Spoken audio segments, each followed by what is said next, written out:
Taste the Daily. Chennai தண்டையார்பேட்டையில் AIADMK Vadachennai வடக்கு கிழக்கு மாவட்டம் ஆர்கே நகர் மற்றும் பெரம்பூர் சட்டமன்ற தொகுதிகள் சார்பாக கள ஆய்வு கூட்டமானது நடைபெற்றது. வடசென்னை வடக்கு கிழக்கு மாவட்ட செயலாளர் RS ராஜேஷ் தலைமையில் நடைபெற்ற கூட்டத்தில் கழக தலைமை நிலைய செயலாளரும் முன்னாள் அமைச்சருமான SP வேலுமணி கள ஆய்வை மேற்கொண்டு தலைமை கழக நிர்வாகிகள், மாநில, மாவட்ட, பகுதி கழக நிர்வாகிகளுக்கு ஆலோசனை வழங்கினார்.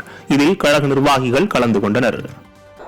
இன்னைக்கு இருக்கக்கூடிய திமுக ஆட்சி கண்டிப்பாக 2026 கண்டிப்பாக மக்களே ஒரு முடிவு செய்து திரட்டப்பட்டு எடப்பாடி தலைமையில் அம்மாவுடைய ஆட்சி, எம்ஜிஆருடைய ஆட்சி உறுதி என்றால் சென்னை உட்பட தமிழ்நாடு முழுவதும் அதிகமான திட்டங்கள் அதிமுக எடப்பாடி முதலமைச்சர் இருக்கும்போதுதான் அதிகமான திட்டம் என்றால் 4 வருஷம் இந்த திட்டங்களுமே வரல.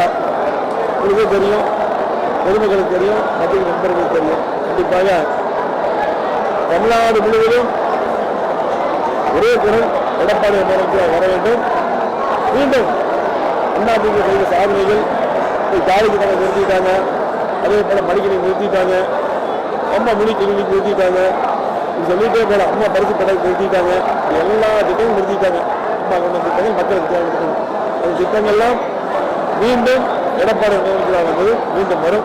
ஆர்கே நகரம் பெரம்பலூர் மட்டுமல்ல, சென்னையில் எல்லா தொகுதியும் எடப்பாடி தலைவர் 2020 மிகப்பெரிய வெற்றி பெறும். அதே போல எடப்பாடி தலைவர் மிகப்பெரிய நல்ல கூட்டணி அமையும். வெற்றி உறுதி.